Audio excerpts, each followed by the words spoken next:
While in her final year in college, Njeri was befriended by a well-mannered young man named Njenga. Njenga was a sweet gentleman to Njeri, and it did not take long for Njeri to know exactly what Njenga wanted: a long-term, serious relationship. There once lived a young lady by the name Muthoni who lived in Muranga area, and she was 19 years of age. Muthoni was being wooed by a young man from her village known as Kamau, and Muthoni's parents never approved of their relationship.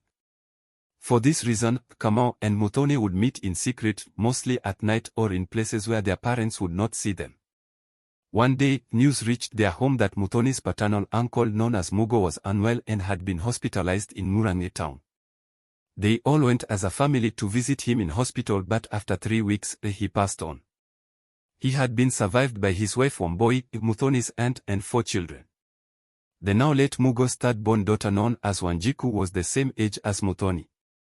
Sorrow hung in the air as preparations for the burial were made, and 7 days after his demise, a grave was dug in his compound. 2 days later, the day of the funeral came. On the night before the burial, the family and friends gathered in Mugo and Wamboi's homestead to pay their last respects and console the bereaved family as per the customs of the people. Muthoni and her entire family had gone to the homestead. Kamau, Muthoni's lover, was also in the compound. As prayers and singing of hymns were going on in the compound, Kamau and Muthoni were seated in a dark corner laughing and talking. Occasionally, Kamau would place his hand on Muthoni's thigh, and at times the hand would stray under her skirt as other mourners would hammer him. All this touching from Kamau soon got Muthoni horny that she could not think straight. When she was called to help fetch water and take it to the house that served as a kitchen and in which the women were preparing meals, she reluctantly walked over and nearly spilled water when she was pouring it into a large container, since she was horny and was thinking about Kamau. When she was done, she went over to Kamau and, taking his hand, led him to a banana plantation. Darkness was setting in and Kamau started having ideas.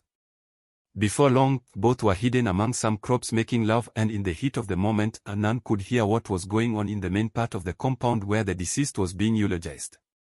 The thrill of almost being caught but getting away with it added to the pleasure of the act, and soon the pair were done with their amorous deed.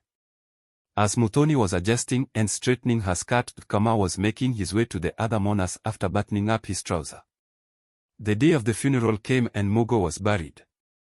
After 3 weeks, Muthoni started feeling queasy every morning and felt weak. She started vomiting and wondered what was wrong. It was her sister who hinted that she could be pregnant.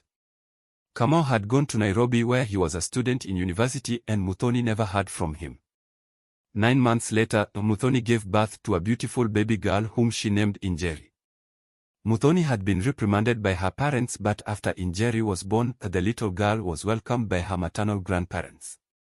Njeri was educated through primary and secondary schools, and meanwhile, her mother Muthoni had been married by a fine gentleman known as Kimotho. When Njeri was through with high school, she stayed for 1 year and thereafter enrolled at the Nairobi Institute of Business Studies for a 3-year course. While in her final year in college, Njeri was befriended by a well-mannered young man named Njenga. Njenga was a sweet gentleman to Njeri, and it did not take long for Njeri to know exactly what Njenga wanted: a long-term, serious relationship. Her mother Muthoni had gotten 2 other children, Njeri's younger brother and sister. One day, Njenga went to the city center after spending time with Njeri in her hostel one Saturday afternoon when he was knocked by a speeding vehicle. Upon being rushed to hospital, Njenga was pronounced dead. Njeri was heartbroken.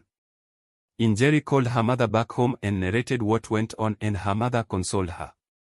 All this was 23 years after Muthoni had had her fling with Kamau in the bush during the bereavement period.